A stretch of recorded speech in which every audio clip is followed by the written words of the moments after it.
Ok, plus péchu, plus dur, tu vois. Ram. Tu vois, un truc un peu carnassier. Ok, vous êtes prêts? Ok. Alors, vous, au milieu, vous allez faire en poussant bien comme ça. Ça vient du ventre, tu vois ça. Ok, vous êtes prêts? Ça va être quand je fais comme ça. D'accord? Ok, donc on va tester l'un derrière l'autre. Ok? Ok. C'est pour tester la réactivité. Encore une fois, c'est parti. Ok, très bien.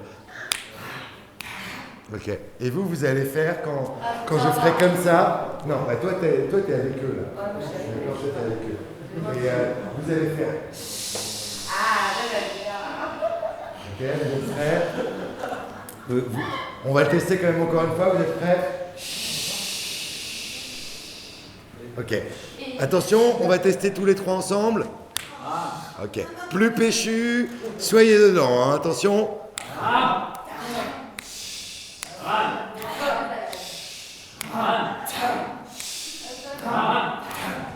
Il était une fois une femme qui n'avait qu'un seul sein. Son sein unique lui pendait au milieu des genoux. Et lorsqu'elle avançait, son sein se balançait de gauche à droite et faisait un vacarme de tous les diables qui faisaient... Zinimo, zinimo, zidam, zinimo, zinimo, zidam, zinimo, zinimo, zidam, zinimo, zinimo, zidam. Dame Zinimo, Zinimozi était une femme immense. Grande, grande, tellement grande qu'on avait du mal à l'apercevoir lorsqu'on faisait la même taille que moi. Dame Zinimo, Zinimozi avait des bras immenses également, qui lui pendaient jusqu'en dessous des genoux. Elle avait de grands doigts crochus. Elle avait de longs ongles pointus. Et un grand sourire traversé en dents de scie.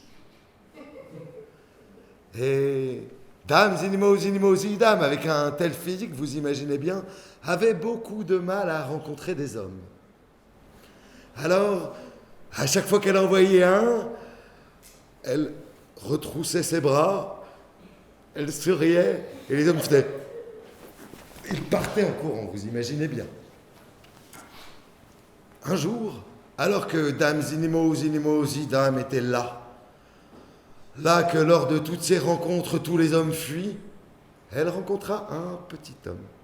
Un tout petit homme, oui, un petit pygmée. Un petit pygmée qui se prénommait Amadou. Amadou, lorsqu'il la vit, son cœur ne fit qu'un tour.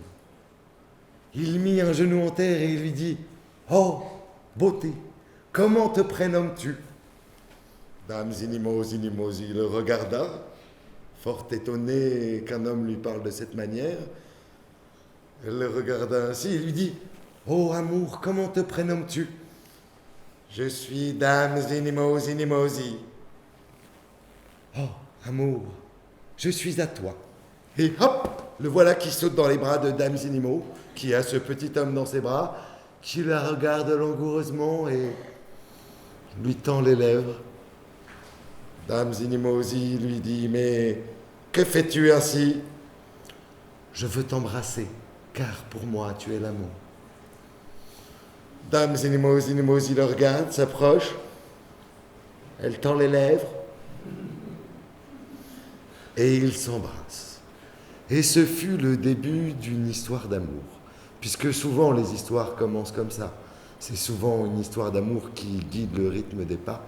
Et en l'occurrence, le temps passa au fil de leur amour et le ventre de Dame Zinimo grossit.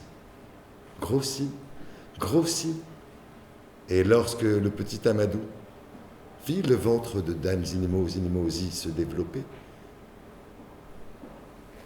il la regarda, il regarda son ventre, il la regarda, il regarda son ventre, il la regarda. Il regarda son ventre et lui dit « Mais que t'arrive-t-il, chérie ?»« Écoute, mon petit Amadou, j'ai un enfant en moi. »« Un quoi ?»« Un enfant en moi. »« Ah, Eh bien, embrasse-moi, chérie. Il lui tendit les lèvres. Dame Zinimozi lui tendit les lèvres. Il l'embrassa et il partit. Et plus jamais personne ne le revit dans la région. Pendant ce temps, le ventre de Dame Zinimozi continua à se développer. Et au bout de 9 mois, vous imaginez bien ce qu'il s'est passé. Un petit enfant est sorti de son ventre. Or, ce jour-là, Dame Zinimozi s'est fait une promesse. Le jour de la naissance de cet enfant, elle s'est promis que le jour de ses 10 ans, elle le dévorerait. L'enfant grandit jusqu'à ce qu'il arrive à peu près à hauteur d'épaule, 10 ans moins un jour. Alors Dame Zinimozi appela son enfant. Comment s'appelait le père déjà? Amadou. Zut, je vais être obligé de changer de prénom.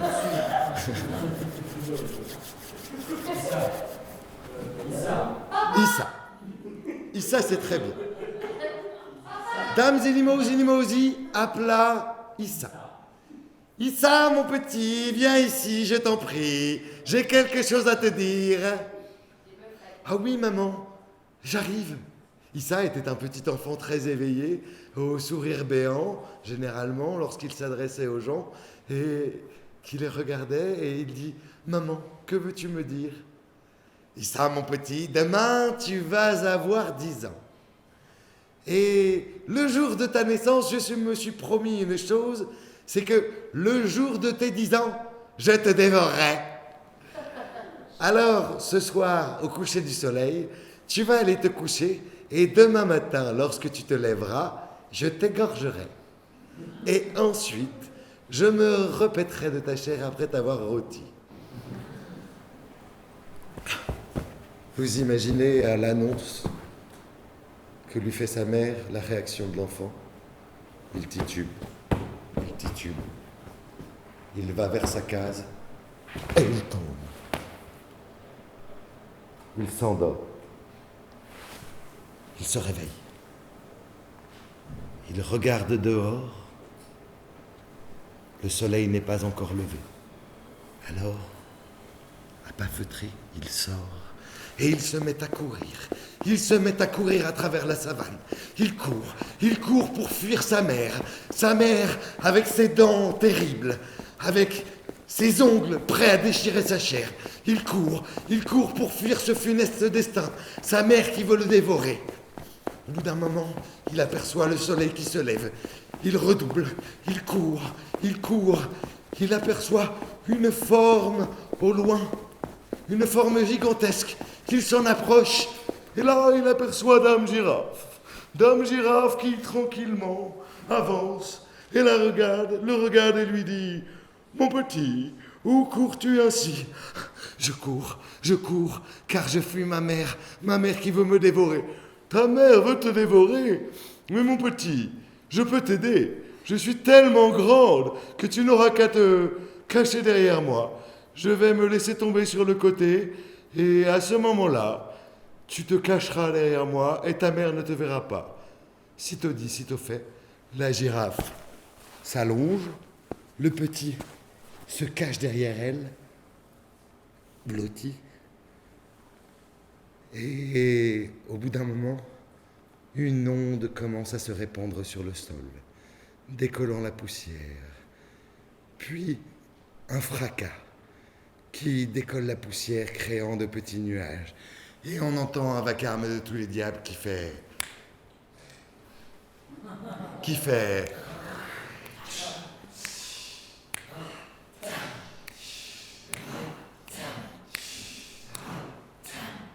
Zinimozi, dame, Zinimozi, dame, Zinimozi, dame, Zinimozi. Dame Zinimozi approchait à grands pas, toute griffe sortie, toute dent aussi, prête à dévorer son petit. La girafe, qui était tranquillement ainsi, commença à tressauter. Sa tête bougeait toute seule. Puis, son corps, elle ne comprenait pas ce qu'il se passait. Au bout d'un moment, elle dit « Mon petit, sais-tu ce qu'il se passe ?»« Oui, c'est le bruit du sein unique de ma mère qui vient pour me dévorer. »« Ta mère est si terrible, alors fuis, mon petit, je ne peux rien pour toi. » Le petit se releva, il regarda la girafe et il se remit à courir. Il se remit à courir à travers la savane. Il courait pour fuir son funeste destin, sa mère qui voulait le dévorer. Au bout d'un moment, il aperçut un petit nuage de fumée au loin. Il s'en approcha et alors il aperçut le léopard. Le léopard tout bondissant, prêt à foncer sur une proie. Il vit le petit, le vit venir, le regarda et lui dit « Mon petit, où cours-tu ainsi ?»« Je cours car je fuis ma mère qui veut me dévorer. »« Ta mère veut te dévorer ? Alors, si ta mère veut te dévorer, je vais planter mes griffes dans le sol. Et tu vas te cacher derrière moi. Et lorsqu'elle arrivera, je lui pondirai dessus. » Vous êtes sûr ? Déjà la girafe a voulu m'aider, mais elle n'a rien pu faire. « Je ne suis pas la girafe. Cache-toi derrière moi. » Sitôt dit, sitôt fait. Le léopard plante ses griffes. Le petit se blottit derrière et ils attendent. Au bout d'un moment, une onde commence à se répandre sur le sol, qui décolle la poussière, créant de petits nuages qui créent des stases, et on entend un vacarme de tous les diables qui fait...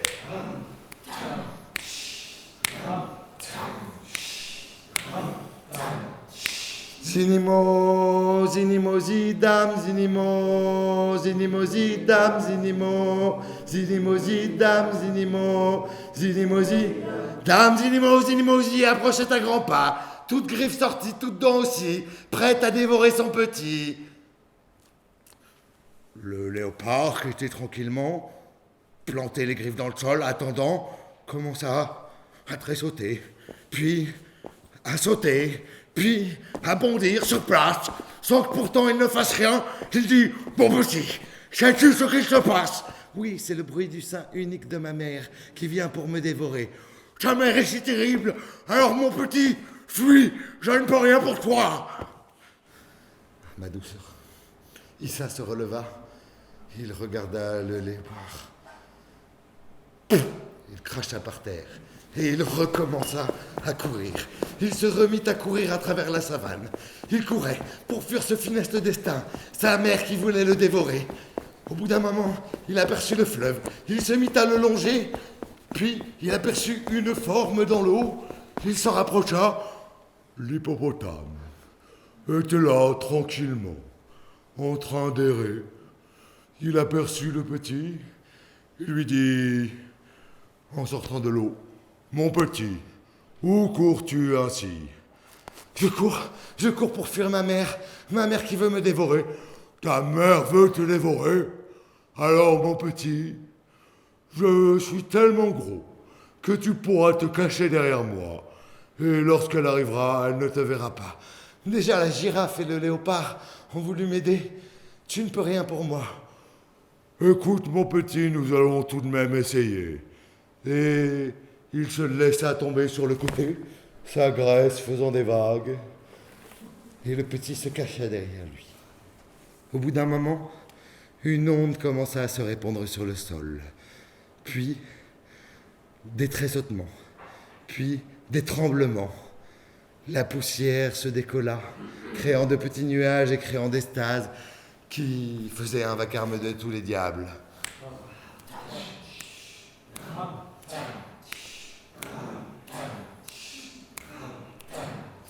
Zinimo, zinimo, zidam, zinimo, zinimo, zidam, zinimo, zinimo, zidam, zinimo, zinimo, zidam, zinimo, zinimo, zi, approchait à grands pas, toute griffe sortie, toute dent aussi, prête à dévorer son petit. L'hippopotame, qui était là tranquillement, commença à voir son ventre bouger, légèrement ondulé, puis il se mit à rebondir sur place, malgré lui. Il se dit, « Mon petit, sais-tu ce qu'il se passe ?»« Oui, c'est le bruit du sein unique de ma mère qui vient pour me dévorer. »« Ta mère est si terrible, alors fuis, mon petit, je ne peux rien pour toi. » Le petit se releva, Il regarda l'hippopotame, il cracha par terre, il donna un coup dans la poussière et se remit à courir. Il se remit à courir. Cette fois, sa vie en dépendait bien plus qu'à n'importe quel moment. Il courait pour fuir ce destin terrible. Sa mère qui voulait le dévorer. Alors, il courait pour sauver sa vie. Au bout d'un moment, il aperçut au loin une petite ferme avec une barrière. Il s'en approcha. Il vit une forme blanche et moutonneuse. Il arriva à la barrière. Et là, seul, tranquillement assis sur son cul, il y avait un bélier. Seul, en train de chanter. Tum turum turum turururum turum turum tururum. Oh yeah, je suis le bélier. Yeah. Oh yeah, le guerrier. Mon petit, où vas-tu ainsi? Je cours car je fuis ma mère qui veut me dévorer. Ta mère veut te dévorer? Mon petit, rentre et va dans la case qui se trouve derrière.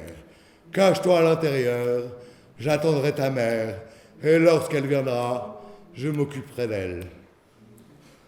Mais déjà, la girafe, le léopard et... n'ont pas réussi à m'aider. Alors que pourrais-tu faire? Mon petit, ne t'en occupe pas. Je vais rester là et l'attendre. Le petit passa la barrière. Il alla se cacher à l'intérieur de la case, regardant d'un œil à travers, pendant que le bélier, lui, attendait tranquillement assis sur son cul, sa corne unique pointée vers le ciel. Au bout d'un moment, le sol se mit à tressauter, puis à trembler, puis la poussière se décollait, créant de petits nuages, créant des stases, et ça faisait un vacarme de tous les diables qui faisaient.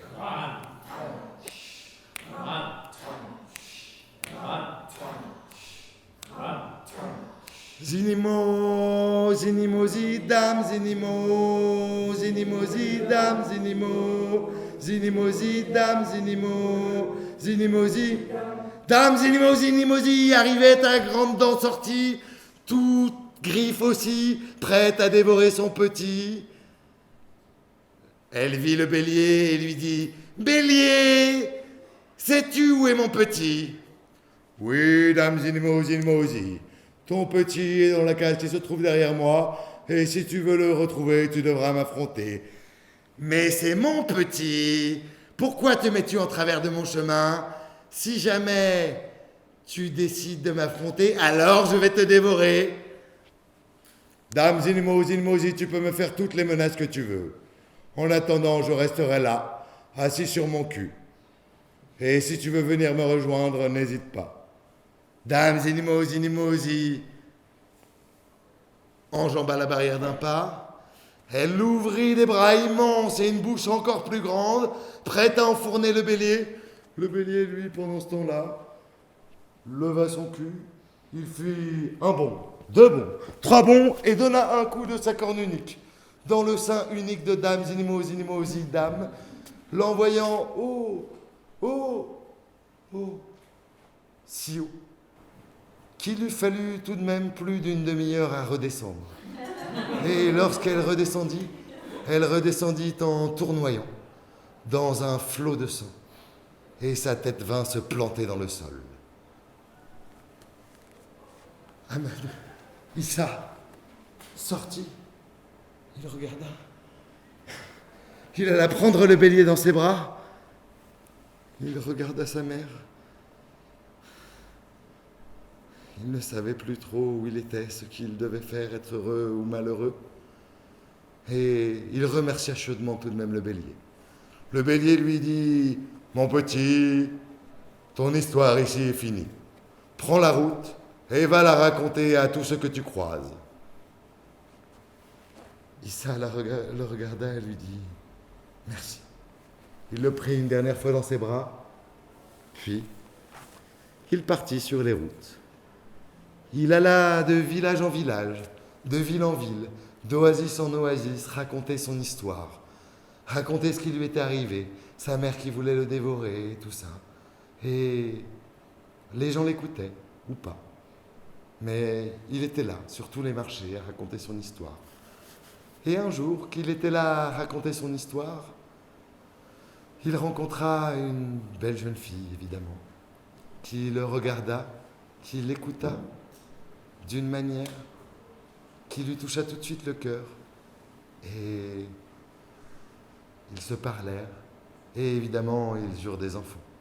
Qui eurent des enfants, qui eux-mêmes eurent des enfants, qui eux-mêmes eurent des enfants, qui me racontèrent l'histoire que je viens de vous raconter.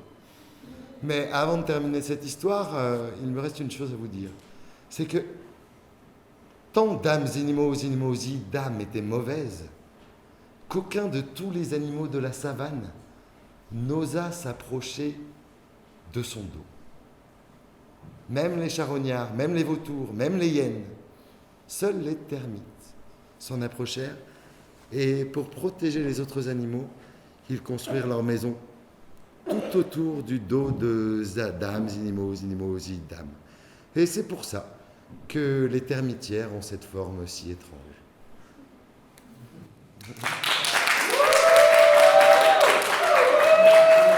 Merci beaucoup.